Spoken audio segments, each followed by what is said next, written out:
जय गुरुदेव। जय गुरुदेव। जय गुरुदेव। जय गुरुदेव नाम किसका, जय गुरुदेव नाम किसका, प्रभु का पावन नाम, प्रभु का पावन नाम। जय गुरुदेव।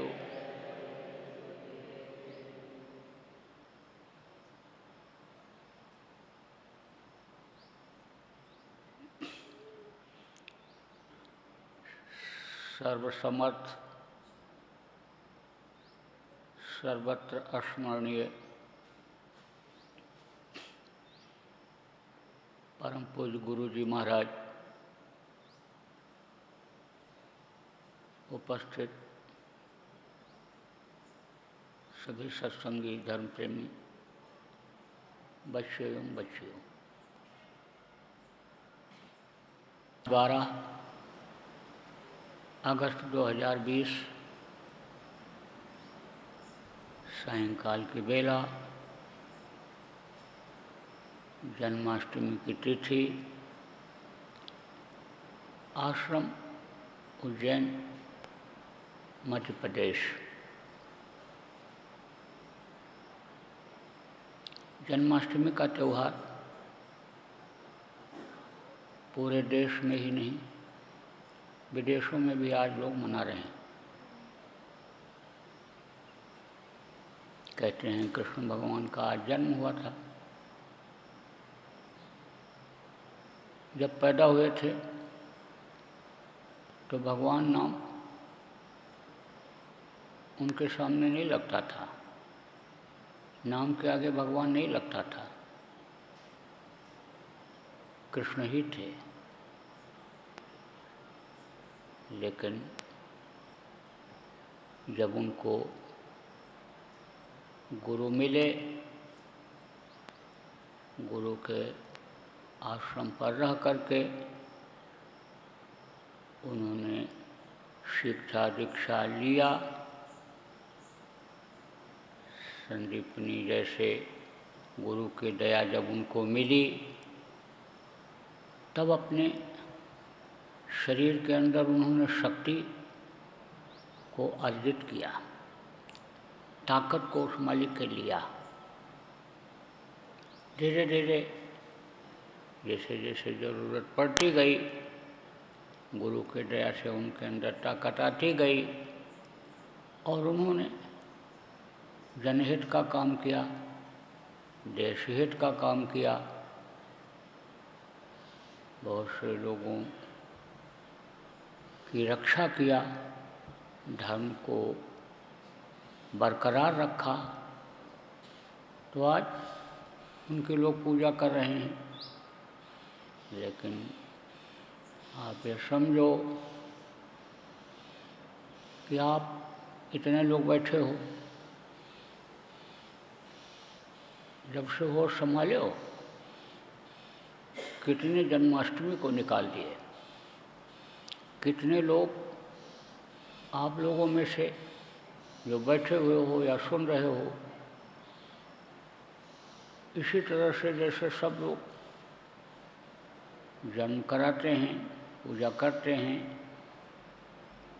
प्रसाद बांटते हैं, शौर सौतेला बांटते हैं, गाना बजाना करते हैं, इसी तरह आप भी करते रहे होगे। कितनी जन्माष्टमी आपने निकाल दिया। कृष्ण का जन्म दिलाने में, लेकिन उनको समझने की कोशिश क्या कभी किया? समझने की ज़रूरत है। वो भी हमारे आप जैसे मनुष्य शरीर में ही थे और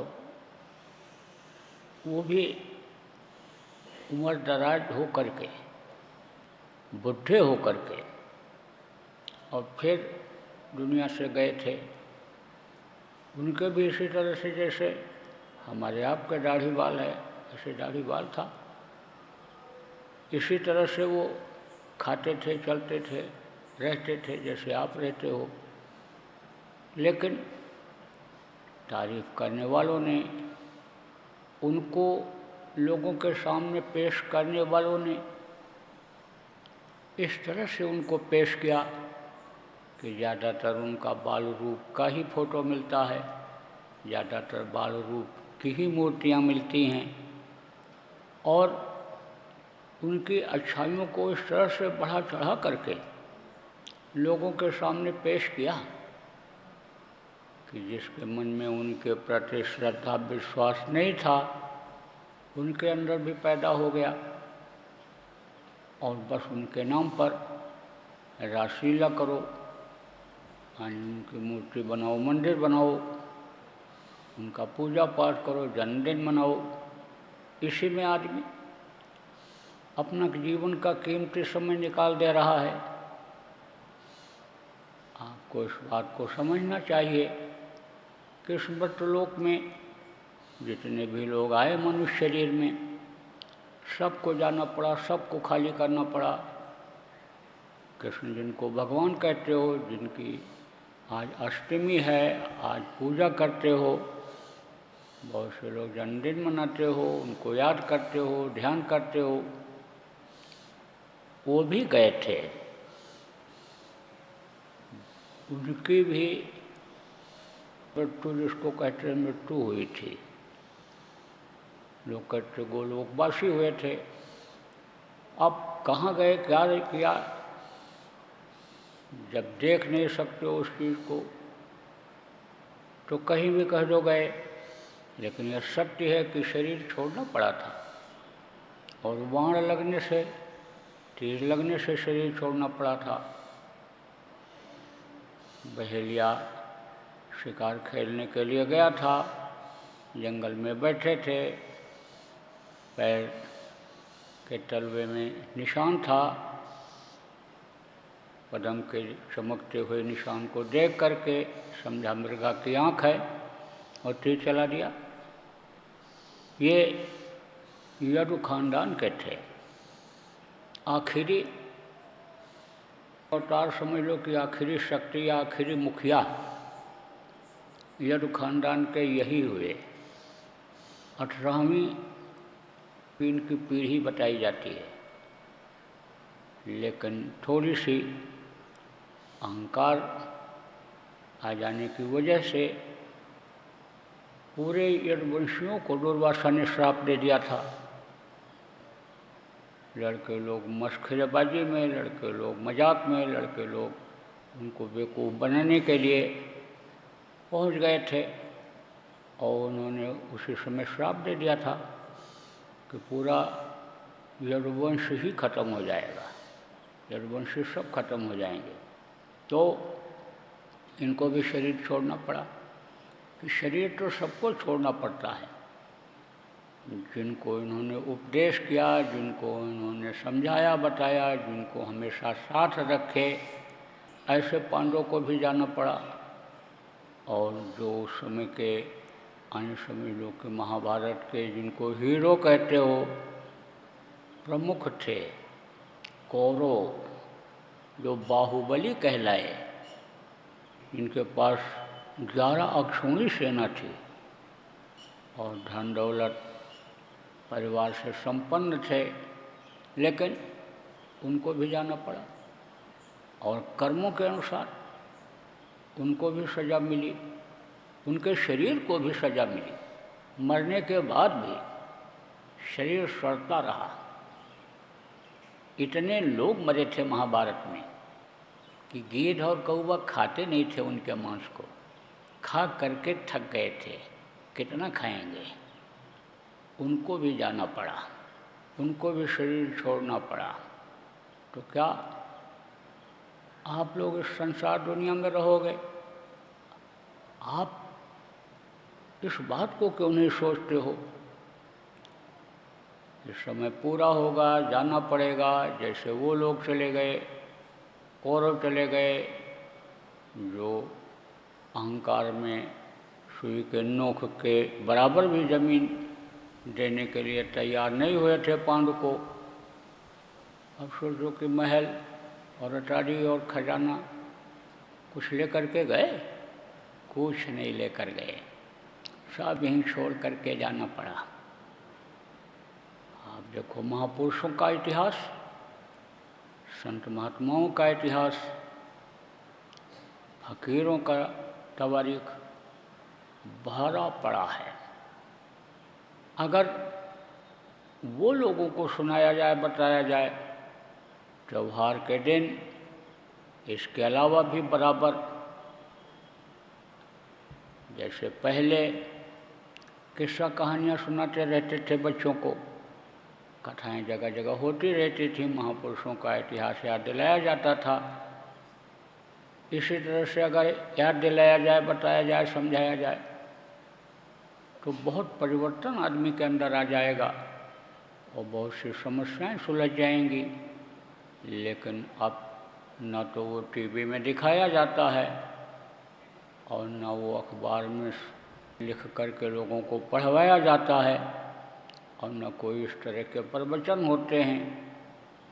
तो लोगों के अंदर से इंसानियत खत्म होती जा रही, मानवता खत्म होती जा रही, धर्म कर्म का नाश होता जा रहा है और बस आदमी ही सोच लेता है खाओ पियो मौज करो, जन्माष्टमी मना लो, राम जन्म मना लो, रामनवमी मना लो और मूर्तियों को प्रसाद चढ़ा दो, मंदिर में चले जाओ, तीर्थों में चले जाओ और उद्धार हो जाएगा, कल्याण हो जाएगा।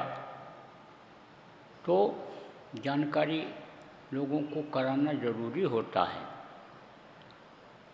यह इतिहास संतों का है, कौन सा? जो भरा पड़ा हुआ है। भारत देश संतों का देश रहा है, महात्माओं का देश रहा है। उनके जीवन लीला को, उनकी बातों को इस समय पर दुखी लोगों को सुख शांति का रास्ता पाने के लिए बताना जरूरी है। घर मकान बनाया ही नहीं, कुटिया तक नहीं बनाया। भारत देश के ऋषि मुनियों संतों का यह इतिहास बता रहा है। 1000 वर्ष तक की उम्र कलयुग में भी हुई है। विश्वशर्मा ऋषि ये कहते 1000 वर्ष की उम्र थी। द्वापर में ये उम्र रहती थी लोगों की, द्वापर में तो 1000 वर्ष की उम्र दी ही गई थी। त्रेता में 10,000 वर्ष की उम्र आदमी की थी और सतयुग में 1 लाख वर्ष की उम्र थी। तो ये कोई ज़रूरी नहीं था कि द्वापर में भी 1000 वर्ष लोग जिंदा रहते। जैसे कलयुग में इस समय 100 वर्ष उम्र बताई गई, कोई ज़रूरी नहीं है कि 100 वर्ष तक आदमी जिंदा ही रहे। लेकिन द्वापर के बाद जब कलयुग आया तो इसमें भी 100 वर्ष जिंदा रहने वाले महात्मा हुए। लेकिन कुटिया कोई बनाए ही नहीं, मैदान में ही रहते थे। आदत बन गई थी इस शरीर की। देखो लोग भीगते रहते हैं, काम करते रहते हैं, आदमी की आदत बन जाती है। एक दिन के लिए कोई भीग जाए तो बुखार हो जाए, जुकाम लग जाए। ठंडी के महीने में देखो ये जिनकी आदत बन गई, शुरू से बन गई, नंगे ही रहते हैं। नाक में ठंडी में कोई कुछ लगाता है? बहुत से लोग तो कान में भी नहीं बांधते हैं। आदत बन जाती है, ऐसे शरीर की भी आदत बन जाती है। तो महात्मा जी को कहा करते थे लोग कि कुटिया बना लीजिए, घर बना लीजिए, हम बना दें। कहते थे नहीं, यहाँ कोई रहना है, ये कोई रहने की जगह है। कब बुलावा आ जाए और चल देना पड़े तो किस लिए बनावें? हमको ज़रूरत नहीं है बनाने की। घर मकान बनाने में, शरीर को सजाने संवारने में, इसी का महत्व बढ़ाने में, समय को निकाल नहीं देना चाहिए। अगर इसमें समय को निकाल दोगे तो ये जो गिन करके सांसों की पूंजी खर्च करने के लिए मिली है, इसका उपयोग ठीक से जीवात्मा के लिए नहीं हो पाएगा और ये जीवात्मा फंस जाएगी, नरक 84 में डाल दी जाएगी, यातना भोगना पड़ेगा। इसलिए समय की कीमत लगाओ, इस शरीर की प्रेमियों कीमत लगाओ और जीवात्मा के लिए भी कुछ करो। बहुत से लोग नामदान ले लिए, बैठते भी हैं, लेकिन कहते कोई तरक्की नहीं हो रही, कुछ दिखाई सुनाई नहीं पड़ रहा है, आगे नहीं बढ़ पाते हैं।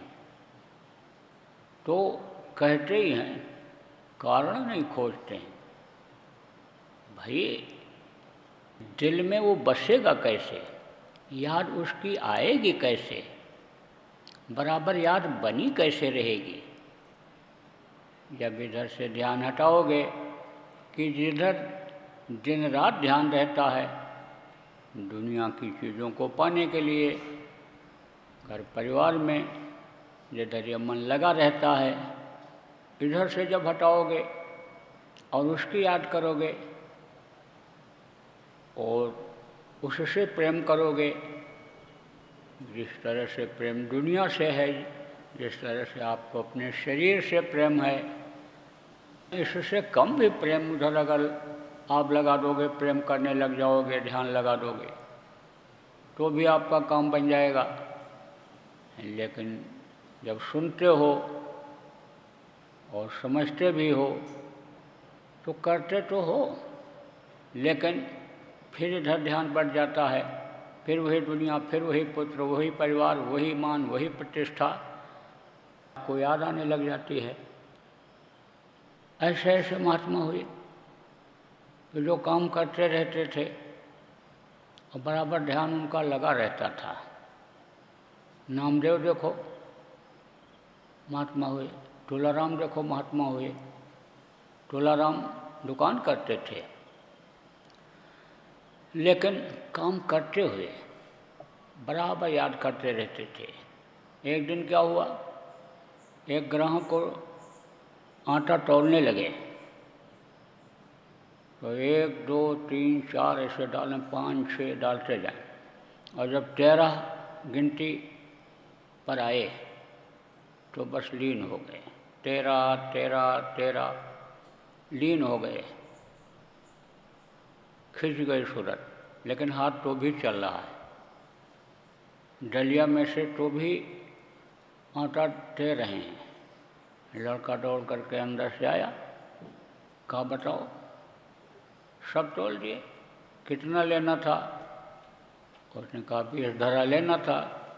तो कहा 20 धरा के बाद 13 के बाद कितना देगा? ये सब दे दिया इन्होंने। ऐसे दिन रहते थे। लड़के को जब ग्लानि हुई, लड़के को जब शिकायत हुई इनसे, तब फिर सोचे कि हमारे उसमें ये परिवार वाले लड़का बाधा डाल देगा। कुछ बोले भी नहीं, बोले बाधा डालेंगे ये, इसलिए मालिक अब दया करो।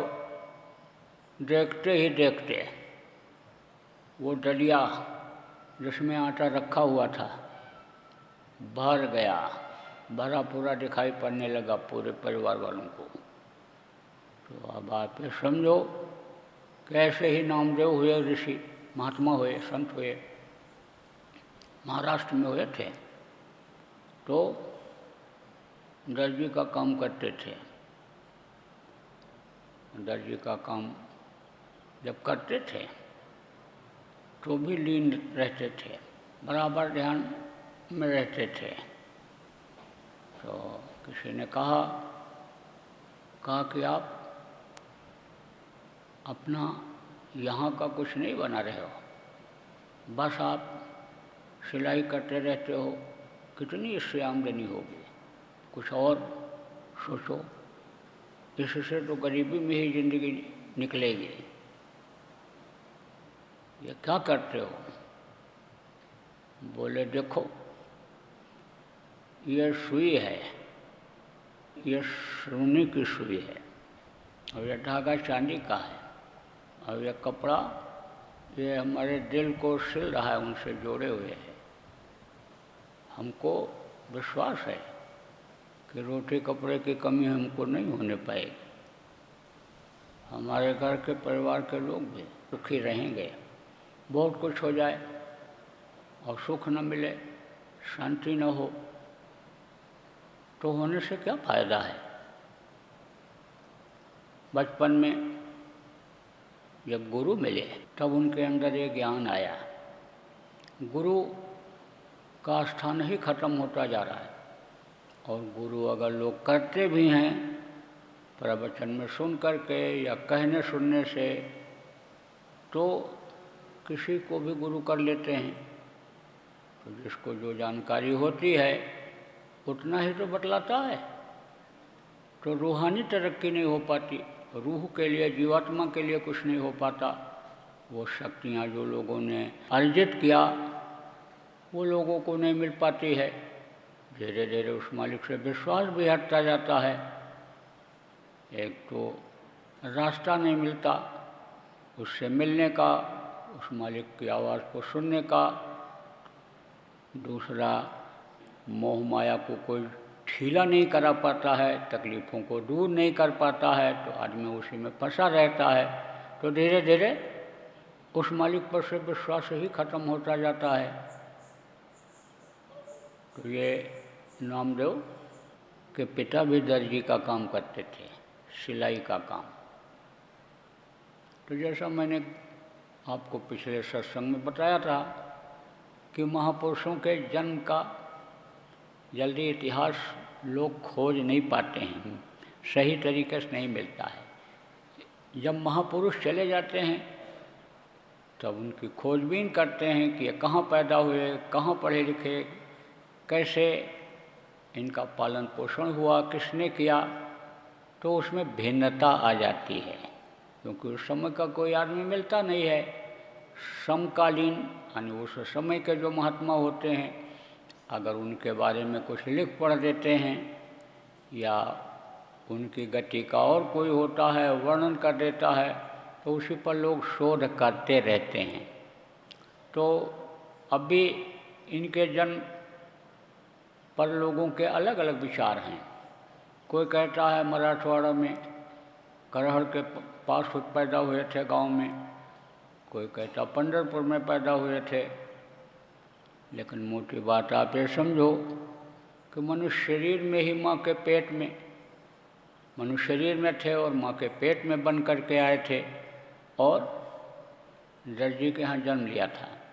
उस समय पर धार्मिक भावना लोगों में बहुत थी, और जिनकी आज जन्माष्टमी है, ऐसे ही कृष्ण की पूजा इनके पिताजी करते थे। तो फूल पत्ती जैसे अब भी मूर्ति को लोग चढ़ाते हैं, दूध चढ़ाते हैं, फल फूल चढ़ाते हैं, मिठाई चढ़ाते हैं, प्रसाद के रूप में खाते हैं, वितरण करते हैं। ऐसे वो भी करते थे। तो फल फूल और मिठाई इतनी तो रहती नहीं थी वहाँ, उस समय मिलती नहीं थी। तो दूध हमेशा रहा, हमेशा गाय रही हैं। देखो कृष्ण भगवान ने गाय चराया, गौ की सेवा किया, गौ पालते थे, गोपालक इनको कहा गया, गोपाल इनको कहा गया, इनका नाम पड़ा कि गौ को पालते थे, सेवा करते थे। अब आज की तरह से कृष्ण भक्त तो थे नहीं उस समय पर, कि कृष्ण की पूजा भी करते हैं, कृष्ण को मानते भी हैं, जन्माष्टमी भी मनाते हैं और गौ का मांस खाते हैं। राम नाम पर मरने मिटने के लिए भी तैयार हो जाते हैं। लेकिन एक बार गौ का मांस जब ट्रस्ट में आ जाता है तब कहते हैं वही लाओ, वही लाओ, वही बीफ लाओ। तो ऐसे लोग नहीं थे। इनके जो साथ के थे, क्योंकि उस समय के संतों के महात्माओं के साथ के जो लोग थे और जो ऐसे समाज में लोग थे, गौ पालन करते थे, गौ को की सेवा करते थे, तो दूध हमेशा होता था। तो दूध का भोग लगाते थे, तो एक दिन कहीं चले गए थे,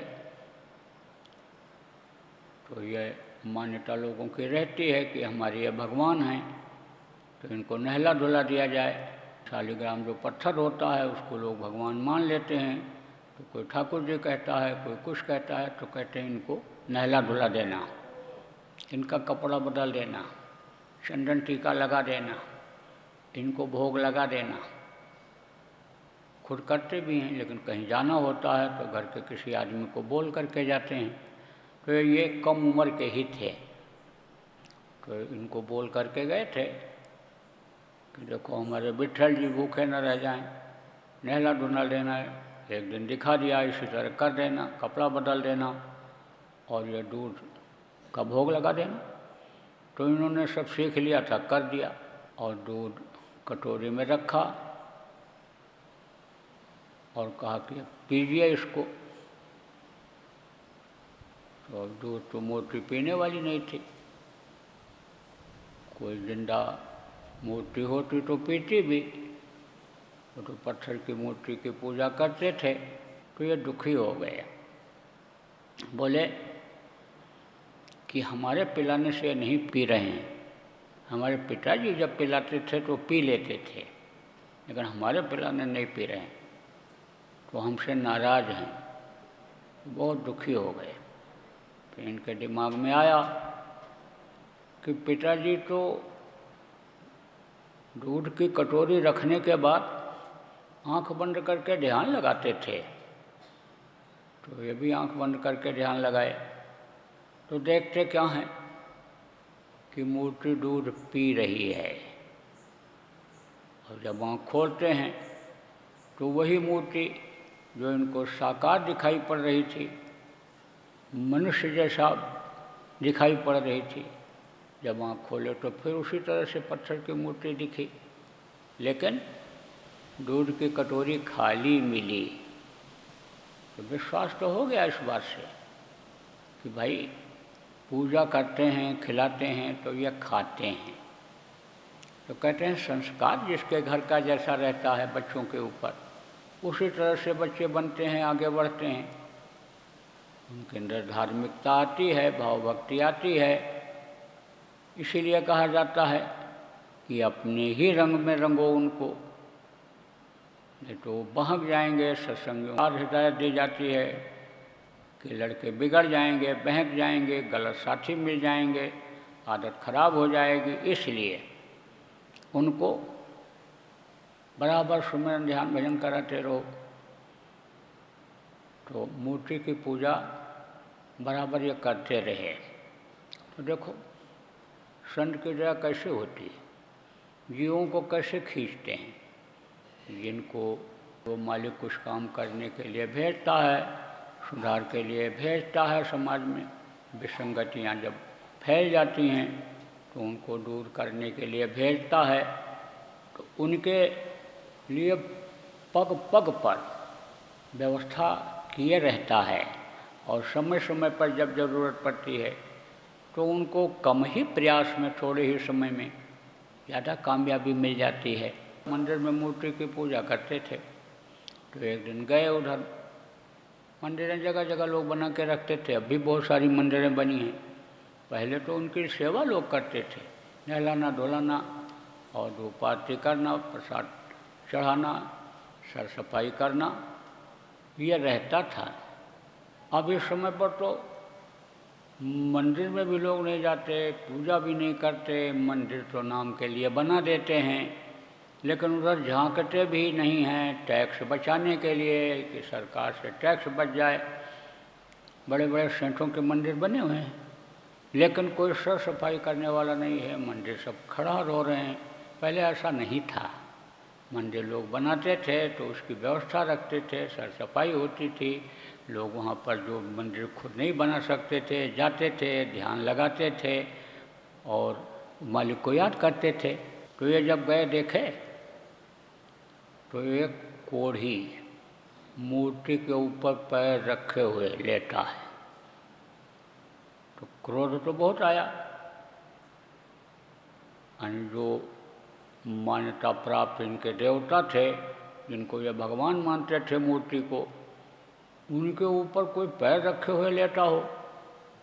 लेकिन कहते हैं जो असहाय है उसके ऊपर दया करनी चाहिए। असहाय कौन होता है? जैसे बच्चा असहाय होता है, जैसे अंगविहीन लोग असहाय होते हैं। अंगविहीन किसको कहते हैं? जिनका पैर नहीं काम करता, हाथ नहीं काम करता, आँख नहीं काम करता। तो अंधा अगर कुछ बोल भी दे तो भी लोग बर्दाश्त कर जाते हैं कि अंधे को कौन मारे। जो कोई भिखारी को कोई नहीं मारता है, यह असहाय है। दया भाव बहुत रहता था पहले लोगों के अंदर, अब दया भाव नहीं रह गया। दया भाव अगर भर दिया जाए तो ये हिंसा हत्या हो ही नहीं। ये जानवर जो इतने काटे जा रहे हैं, अगर लोगों के अंदर दया आ जाए और इस बात को समझ जाएं कि भाई हमको जब कोई मारता है, काटता है, दर्द होता है, तो यही जीवात्मा उनके शरीर के अंदर बंद की गई है, उनको मारेंगे काटेंगे तो दर्द होगा। इस बात को समझ जाएं, दया को समझ जाएं, तो हिंसा हत्या खत्म हो जाएगी। तो दया भाव बहुत था इनके अंदर। का दया का नामदेव का प्रमाण मिलता है कि इनकी माँ को कुछ बीमारी हो गई थी, तो वैद्य ने कहा जाओ पेड़ की छाल को छील करके ले आओ और उसको भिगो करके पिलाओ। तो पेड़ की छाल छीलने के लिए जब गए और उसमें से जब पानी निकला तो इनको दर्द हो गया कि देखो, जैसे हमारे शरीर को कोई छीले और खून निकले हमको दर्द हो, ऐसे इसके तने को जब हमने छीला तो देखो यह खून निकला, देखो ये इसके आंसू निकले दर्द के। तो छाल लाए नहीं, एक ही बार बस मारा था और फिर छाल नहीं लाए। इनके अंदर थोड़ा ज्ञान हुआ कि भाई सिया राम में सब जग जानी, करूँ प्रणाम जोर जुग पानी। सब जगह वो मालिक मौजूद है और सबके अंदर वो मालिक है। तो इतना दयालु, इतना दया भाव उनके अंदर कि एक बार रोटी लेकर के कहीं जा रहे थे, रास्ते में रुकना पड़ा, तो माँ ने रोटी बांध दिया था और डिब्बी में घी रख दिया था।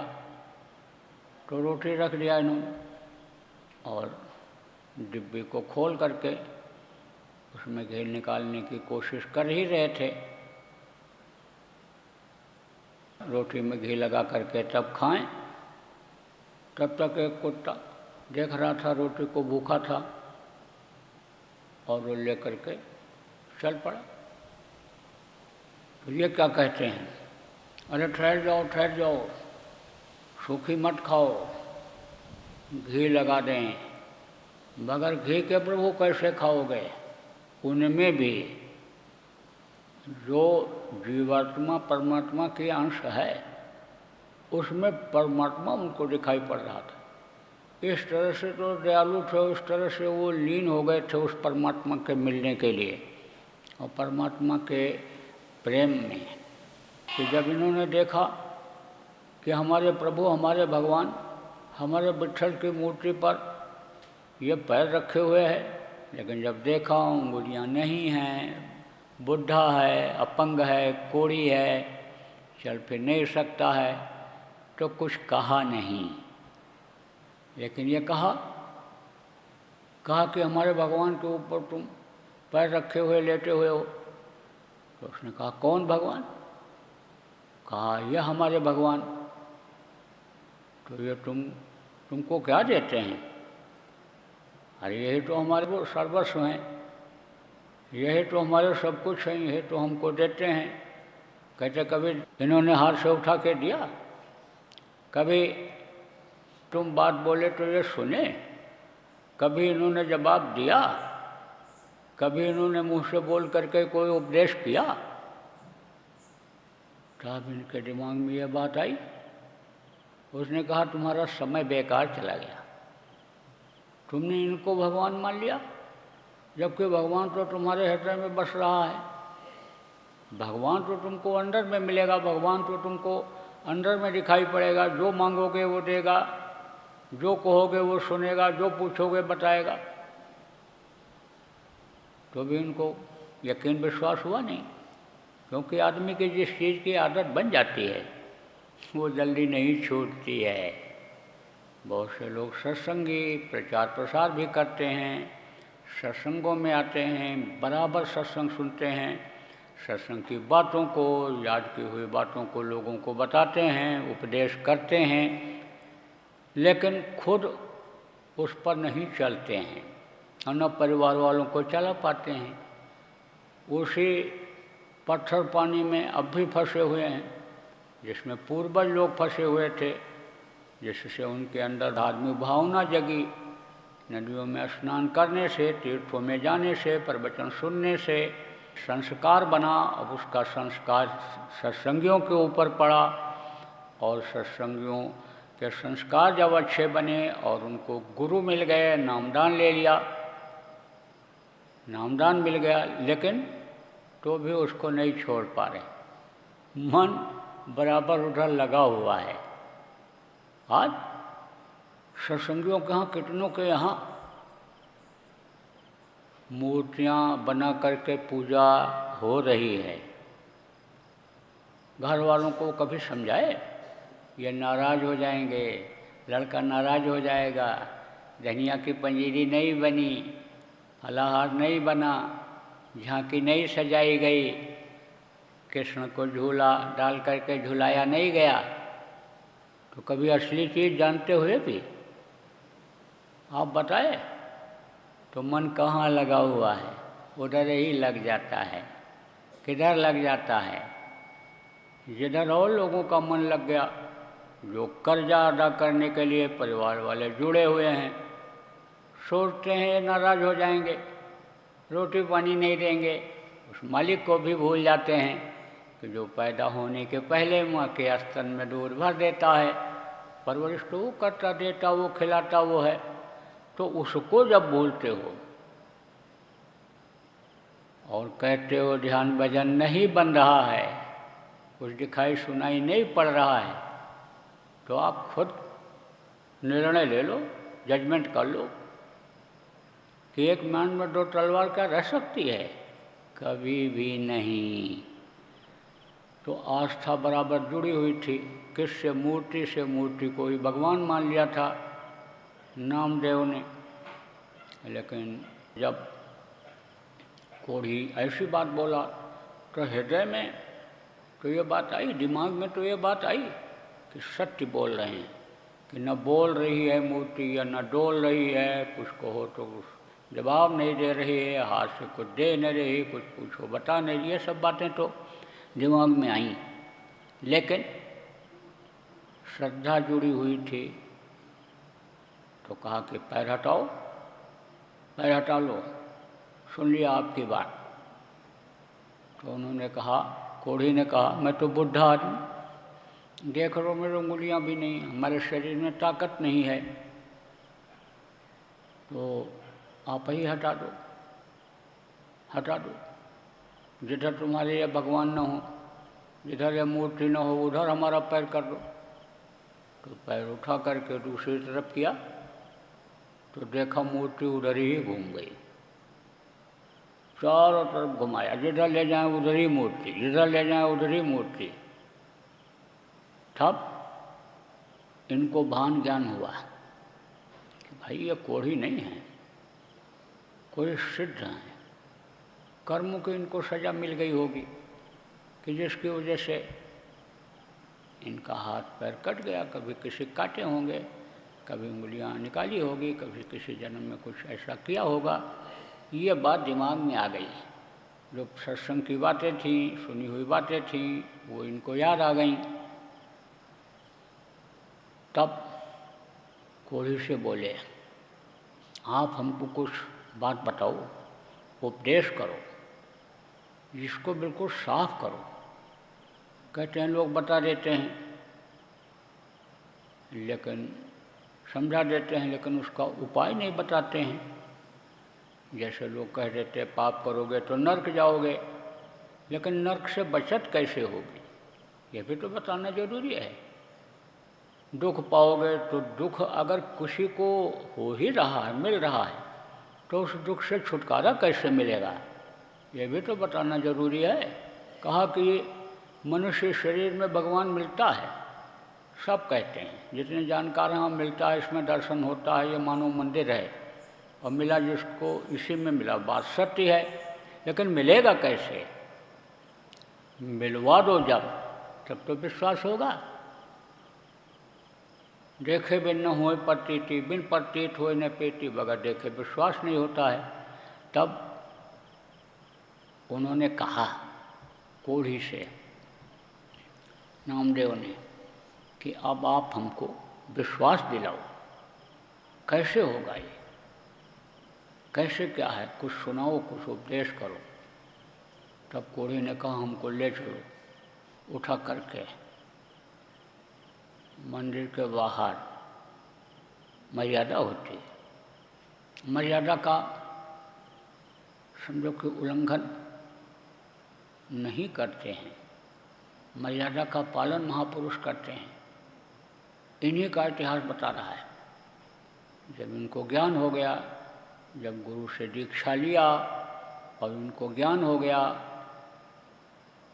इस बात का कि यह काल का देश है, काल की बनाई चीज़ें हैं, काल का बनाया हुआ नियम है, इसको तोड़ना नहीं चाहिए, नियम का पालन करना चाहिए, कोई इच्छा नहीं रखना चाहिए कि हमारी इच्छा पूरी हो जाए।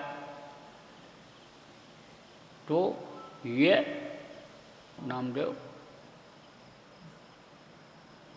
और एक महात्मा और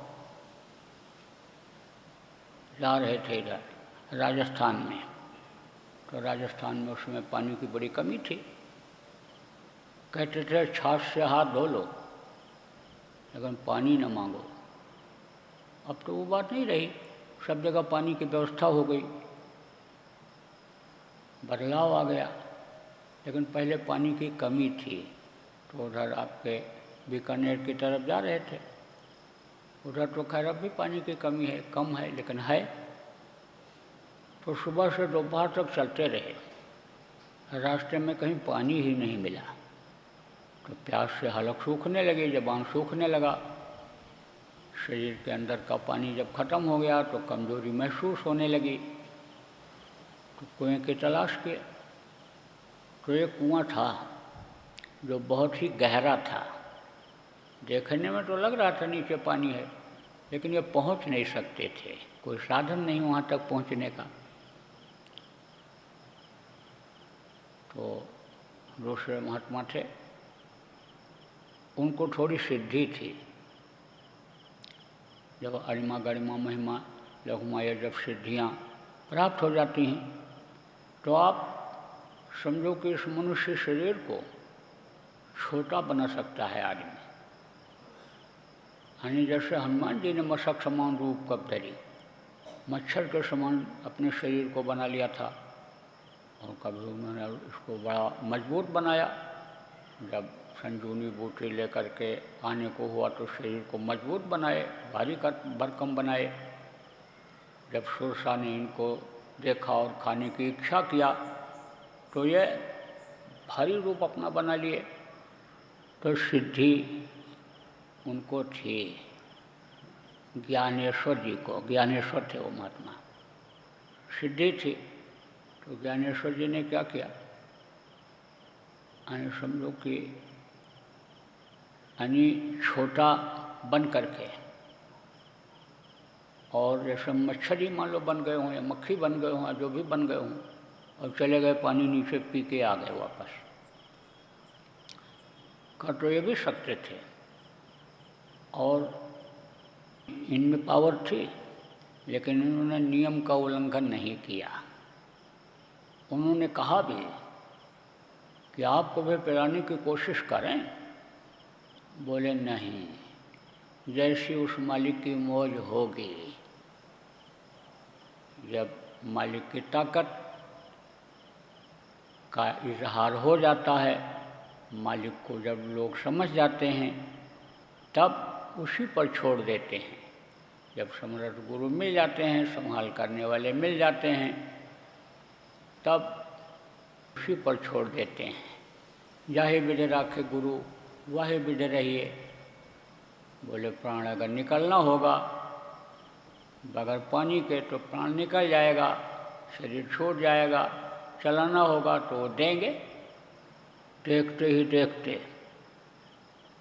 ऐसी दया हुई कि गंगा जी जिनको कहा गया, जल देवता जिनको कहा गया, एकदम से नीचे से और ऊपर आ गए और कुएं के ऊपर से पानी बहने लग गया।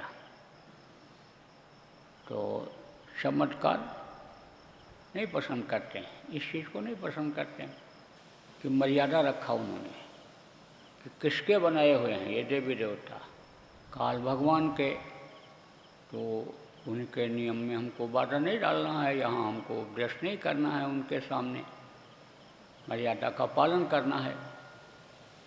तो कोढ़े ने कहा काम को उठाओ और ले चलो मंदिर के बाहर, हमको बिठा दो तो हम तुमको उपदेश कर देंगे, बता देंगे, समझा देंगे। ले गए, बैठा दिया। तो मंदिर के बाहर निकलते ही,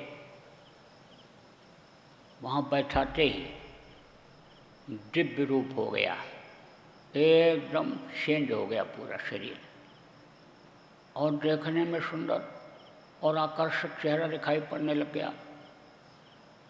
और उन्होंने जब उपदेश दिया, उन्होंने जब भजन का रास्ता बताया और ये भजन करने लगे, तो जैसे अन्य गुरुओं ने, अन्य संतों ने गुरुओं की व्याख्या किया और गुरुओं के बारे में कहा कि महिमा का तो वर्णन ही नहीं किया जा सकता है, क्योंकि गुरु ने जो मेरे लिए कहा मैं भी उसी बात को आपसे कह रहा हूँ। मैं तो संत अपने को नहीं कह सकता, मैं तो सेवक हूँ, लेकिन गुरु की दया जो कुछ हुई है और है तो आपके सामने रख रहा हूँ। ऐसी दया गुरु के किस शब्द नहीं रह जाते हैं आदमी के। ऐसा कहता कैसा क्या एहसान हम व्यक्त कर दें जो हमारे ऊपर आपने कहा, हम किस भाषा में कहें। जैसे जिसका आने समझो कि अनामी है तो वो अनामी उसका कोई नाम ही नहीं है, अगम अपार अगम लोक है, ऐसा अनामी लोक है। अनही इसका वर्णन ही नहीं किया जा सकता है कि कितने किलोमीटर में यह है, कितना बड़ा है, कितनी ऊंचाई पर है, वहाँ की शोभा कैसी है, वहाँ के लोग कैसे हैं, वो जीवात्माएँ कैसी हैं, उसकी कोई उपमा ही नहीं है। तो क्या कोई मुँह से बोलेगा। वो विश्वभा जी के बारे में उन्होंने कहा कि जो कुछ भी हैं वो सब मेरे हैं, उन्हीं के दया से, उन्हीं की कृपा से हमारे अंदर ये शक्ति आई है। जो कुछ भी इन्होंने वर्णन किया कि जब उनसे उपदेश लिया तो लग गए अपने काम में। तो उस समय पर ही पूजा चलती थी, क्योंकि त्रेता कुछ दिन पहले ख़त्म हुआ था, ये आपका कलयुग आया था। तो त्रेता की ही पूजा की पद्धति बराबर लोग अपनाए हुए थे। वही जैसे एक युग जब बदलता है दूसरा युग आता है तो कुछ समय तक उसका असर रहता है। आप देखो ये मध्य प्रदेश है, आप महाराष्ट्र में चले जाओ तो मध्य प्रदेश के लोग जिस तरह रहते हैं, खाते हैं, वहाँ भी इसी तरह से मिलेंगे। बोली जैसे यहाँ के लोग बोलते हैं, इसे बॉर्डर के उस पार चले जाओ तो वैसे वहाँ भी बोलते हैं। प्रदेश तो दूसरा हो गया, लेकिन कल्चर जिसको कहते हो नज़दीक का दोनों का मिलता जुलता है। महाराष्ट्र के, मध्य प्रदेश के जो महाराष्ट्र के ज़िले हैं नज़दीक के बॉर्डर के, सब हिंदी समझते हैं, क्योंकि ये हिंदी भाषी प्रदेश है, पूरा सब समझते हैं। ऐसे ही जब युग बदला तो मूर्ति पूजा उस समय लोग करते थे, जगह जगह मूर्तियाँ बना रखते थे, लेकिन बड़ी आँखें बनाते थे और आँखों में आँखें डाल करके यही दृष्टि की साधना जो आपको बताई गई है, गुरु लोग जो संत लोग बताते हैं, यही दृष्टि के साधन लोग करते थे। मन को एकाग्र करते थे, इंद्रियों की तरफ से मन को हटा करके पूरी शक्ति को ला करके यहाँ पर इकट्ठा करके और जब उधर देखते थे तब बिंदु बन जाता था, शक्ति इकट्ठा हो जाती थी तो वो शक्ति, वो ताकत, वो प्रकाश फोड़ देता था किसको, उस रास्ते को, वज्र किवाड़ जिसको कहा गया उस किवाड़ को खोल देता था। फिर इन्होंने उसका खंडन किया और जो वास्तविकता है, सूरत को शब्द से जोड़ने का जो काम है यह बताना लोगों को शुरू किया। को समझना चाहिए कि ये नानक देव जी जो गुरु हुए पंजाब में, 10वें गुरुओं में सबसे पहले जो नानक जी हुए उनसे भी 200 वर्ष पहले ये हुए हैं। कबीर साहब थे थोड़ा ही, यानी करीब 100-125 मुश्किल से 150 वर्ष बाद ये हुए हैं। तो बहुत सी चीज़ों को इन्होंने ख़त्म किया जिसमें लोग फंसे हुए थे और रास्ता दिखाया। लेकिन ये जो संत मत है, जिस मत के अनुसार आप चलते हो, जो ये संत हुए जिन मतों पर लोगों को चलाने की कोशिश किए, ये बाहर से नीरस लगती है, इसमें रस नहीं मिलता है। लेकिन अंदर जब आदमी प्रवेश करता है तब सरसता आती है और तब हर चीज़ का ज्ञान होता है, हर चीज़ की जानकारी होती है। तो देखो, आपको जन्माष्टमी के दिन इन चीज़ों को समझने की ज़रूरत है। तो सुना तो आपने, लेकिन अब गुनो और निर्णय लो कि हमको क्या करना चाहिए, किस तरह करना चाहिए। न समझ में आवे तो जिसको आप समझते हो ये जानकार हैं या गुरु हैं या हमको रास्ता बता देंगे, उनके पास पहुँच जाओ और वो आपको रास्ता दे देंगे, आपके शंका का भी समाधान कर देंगे, आपको रास्ता भी बता देंगे कि जिससे आपका लोक और परलोक दोनों बन जाए। तो देखो, आज जन्माष्टमी है, फिर त्यौहार आते हैं बुराई को छोड़ने के लिए, अच्छाई को ग्रहण करने के लिए त्यौहार आते हैं, कुछ याद दिलाने के लिए, कुछ आगे की बातों को समझने के लिए, कुछ पीछे की बातों का इतिहास याद दिला करके और फिर लोगों को समझाने के लिए सब त्यौहार इसीलिए आते हैं। इसीलिए त्यौहार मनाने के लिए लोग आश्रमों पर संतों के जाते थे और उपदेश सुनते थे, कोमल करते थे। तो देखो, हमारा काम क्या है, लोगों को बताना, समझाना और जिस चीज़ की जानकारी है उसकी शिक्षा देना। तो जैसे कहा गया कि संतों के लिए सब समान होते हैं, संतों का न कोई देश होता है, न कोई समाज होता है, न कोई परिवार होता है, और जो भी ये परिवार हैं उनके सब अपने परिवार होते हैं, अपना देश होता है। लेकिन समझो कि जहाँ भी इंसान हैं, जहाँ भी आबादी है, सब उनके होते हैं। तो गुरु महाराज पूरे संत थे, इस धरती पर उतना पावर का कोई संत ही नहीं आया अभी तक, और वो काम दे करके गए, वो सौंप करके गए। तो हमको तो उन्हीं के बताए रास्ते पर चलना है, वसुधैव कुटुंबकम का भाव रखना है। तो देखो प्रेमियों, इस समय पर राम मंदिर की बड़ी चर्चा, बाबरी मस्जिद की बड़ी चर्चा। अब इस पर मैं बोला था कि वाक युद्ध मत करो, वाक युद्ध करोगे तो रुकावट आ जाएगी, वाक युद्ध करोगे तो खुदा के नाम पर खून बह जाएगा, राम के नाम पर रक्त बह जाएगा, लोगों की जान चली जाएगी। जिस मंदिर की, जिस मस्जिद की चर्चा करते हो वो एक है, और ये अनेकों मस्जिद मानो मस्जिद, इंसानी ड्रामा जिसको इंसानी मस्जिद जो कहा गया, मानो मंदिर जो कहा गया, वो ढह जाएंगे, गिर जाएंगे। लेकिन आप बात को मानते नहीं हो, नहीं मानते हो। तो जिस चीज़ के लिए मैं कह रहा था, सोच रहा था कि ऐसा ना होने पावे, ऐसा ना करो आप, वही होने लग गया, शुरुआत होने लग गई। लेकिन चलो ठीक है, अब सही, अब आप संभाल लो।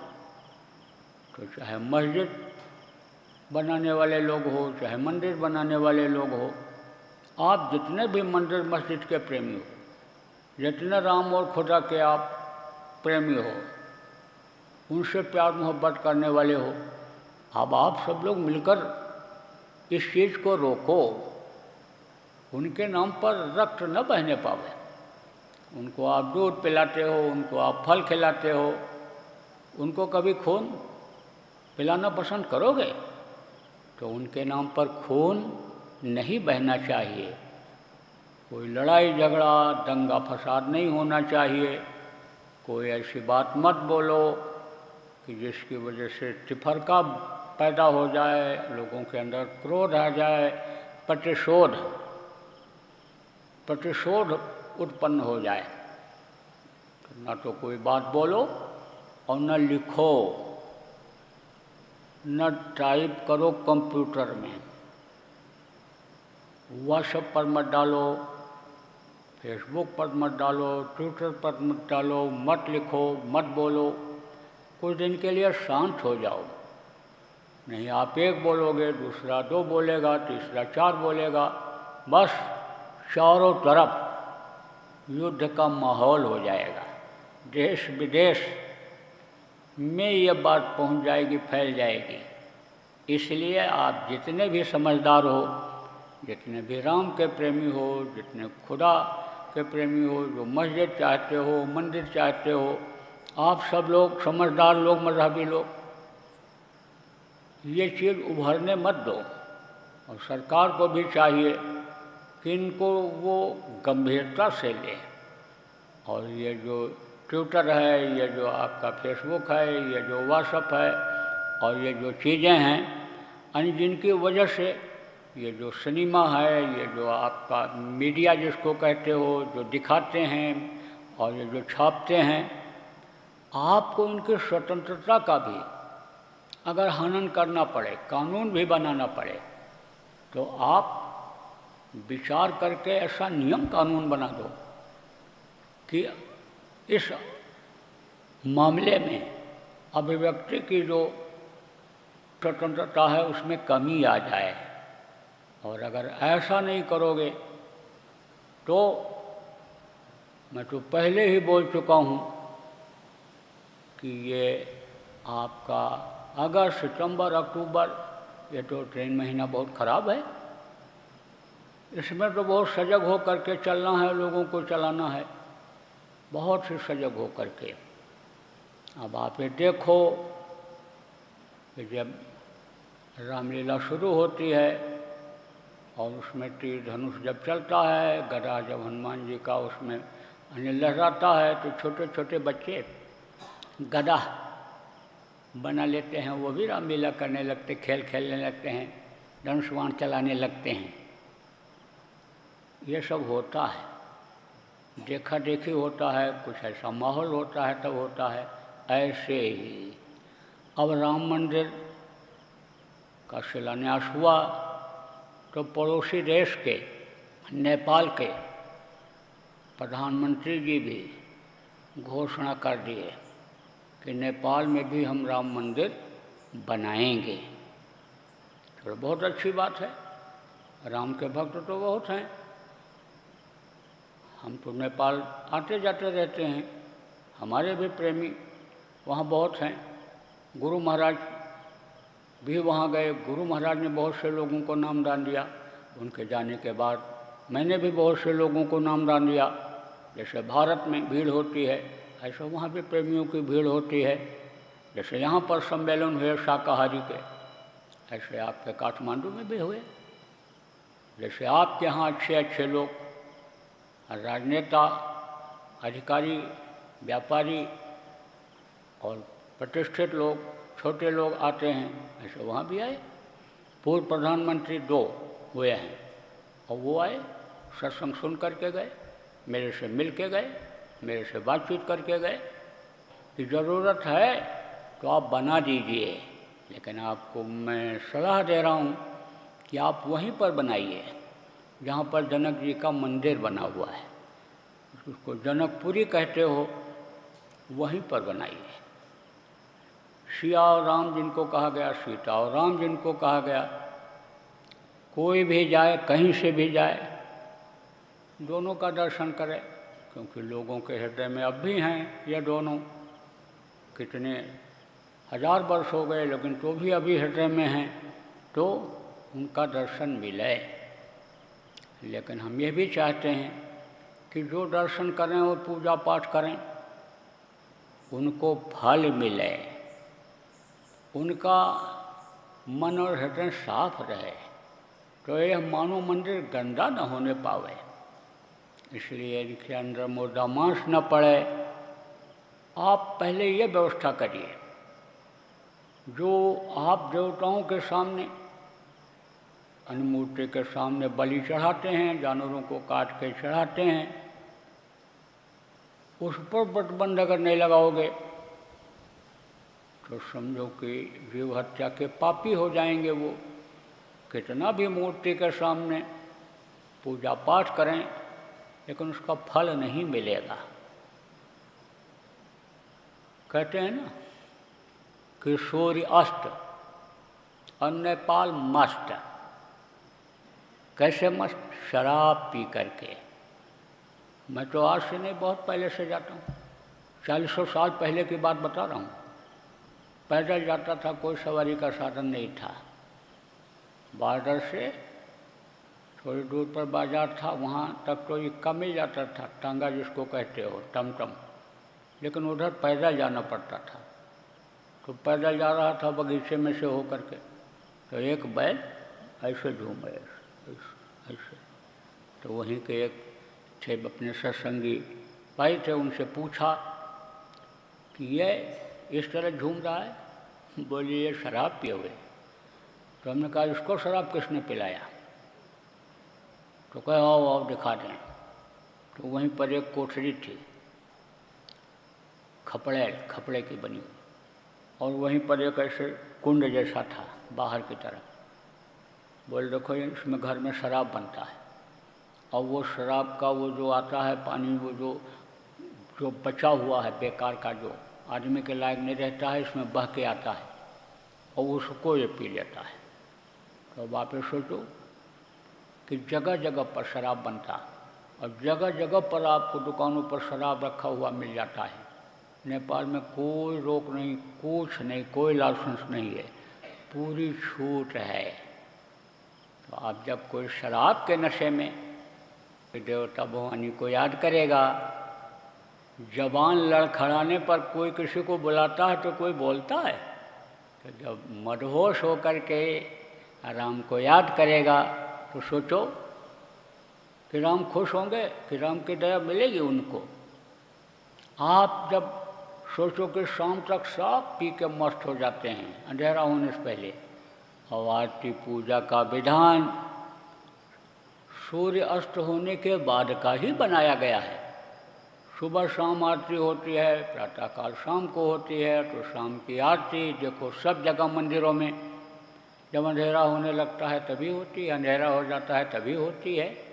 तो ये पूजा कब करेंगे उनकी? तो मंदिर खाली बना देने से नहीं होगा। इस वक्त पर आप प्रधानमंत्री जी हो, ओली साहब नेपाल के, आप शराब बंदी करो पहले अपने यहाँ। और ये जो हिंसा हत्या होती है मूर्तियों के सामने, जो बकरा चढ़ाते हैं, भैंसा चढ़ाते हैं, इसको आप बंद करो। बलि प्रथा को बंद करो। मंदिर तो आप बाद में बना देना, मंदिर तो बाद में भी बन जाएगा, लेकिन इस मानव मंदिर को कोई नुकसान न हो, खून बेमेल न हो, जानवरों का मांस खा करके बुद्धि न खराब हो। यह काम ओली साहब आप पहले करो। हमारे कार्यक्रमों में बहुत लोग आए, बदल गए नेपाल में, कह करके मेरे से गए।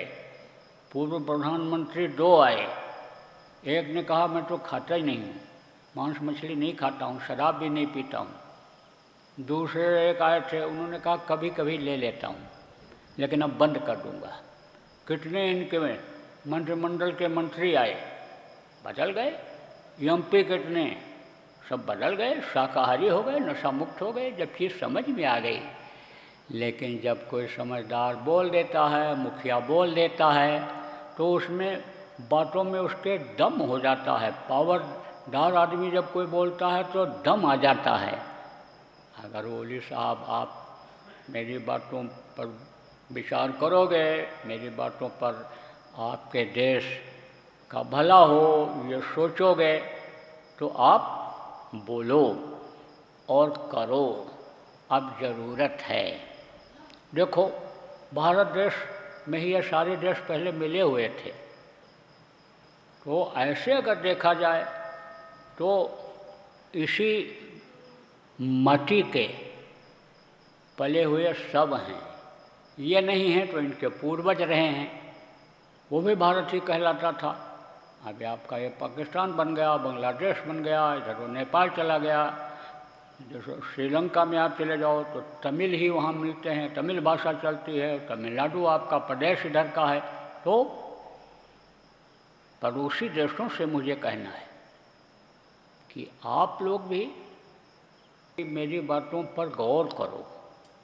पाकिस्तान के प्रधानमंत्री से भी मुझे आज त्यौहार के दिन, जन्माष्टमी के दिन ये कहना है कि आप अपने यहाँ के लोगों को नमाजी बनाओ, इबादती बनाओ, रहमदिल बनाओ, रहमान को उनको याद कराओ।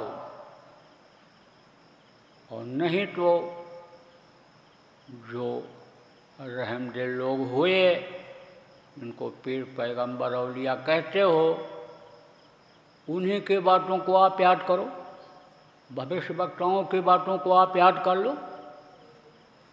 अब तवारीख को भी याद करने का वक्त आ गया है। आप जब तक परिवर्तन नहीं लाओगे, जब तक लोगों का दिल दिमाग नहीं बदलोगे, इंसान को इंसान के समझने की बात नहीं बताओगे, मोहब्बत प्यार का जज्बा नहीं पैदा करोगे, तब तक आप क़यामत को टाल नहीं सकते हो। जो लिख करके पीर पैगंबर औलिया मज़हबी किताबों में चले गए, जो भविष्यवाणियाँ करके चले गए, उनको लोगों को बताने, याद कराने की ज़रूरत है। परिवर्तन हो जाता है, संकट के बादल टल जाते हैं, सुबह का भूला शाम को घर वापस आ जाता है, तो अनुसमझों की समझदारी आ जाती है, तो वो जो संकट आने को होता है वो टल जाता है। आप अगर चाहो तो टाल सकते हो क़यामत को। आप इस समय पर पावर में हो। लोगों का दिल दिमाग अगर बदल जाए, प्यार मोहब्बत आ जाए, खुदा परस्ती अगर आ जाए, तो टल सकता है। आपको इस पर विचार करने की ज़रूरत है। यही बांग्लादेश के प्रधानमंत्री से भी मुझे कहना है, यही आपके इनको भी कहना है, पड़ोसी देश के श्रीलंका को भी कहना है, नेपाल के लोगों को कहना है कि अपने अपने तौर तरीके से ही सही, लेकिन भगवान को लोग याद तो करने लग जाएं। खान पान चाल चलन को तो सही कर लें, विचार भावना को तो सही कर लें, कि जिससे सुकून मिलता है, जिससे शांति मिलती है, जिससे आत्मा परमात्मा की जानकारी होती है, अच्छे बुरे की जानकारी होती है, वो काम तो करने लग जाएं। हमारी तो सबके लिए शुभकामना है। मैं तो इंसान हूँ, इंसानियत चाहता हूँ, इंसान लोगों को बना रहा हूँ, तो इंसानियत को समझता हूँ। इंसानियत आ जाए, खुदा परस्ती आ जाएगी। सबसे पहला बात तो इंसानियत लाने का है। तो आप लोगों से मैंने ये प्रार्थना कर दिया, अर्जी मेरी और मर्जी आपकी। बोलो जय गुरुदेव,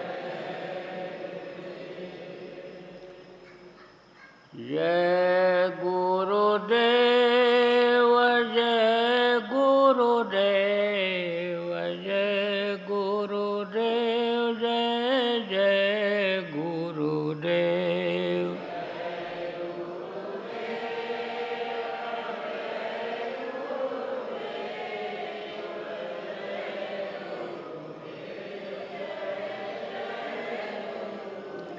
जय गुरुदेव जय गुरुदेव जय गुरुदेव जय जय गुरुदेव।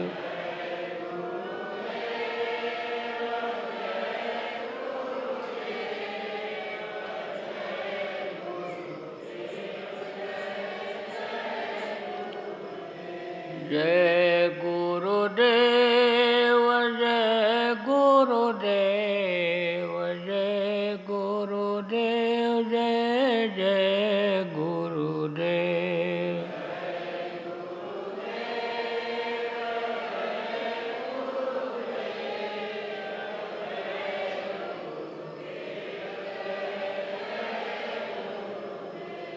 जय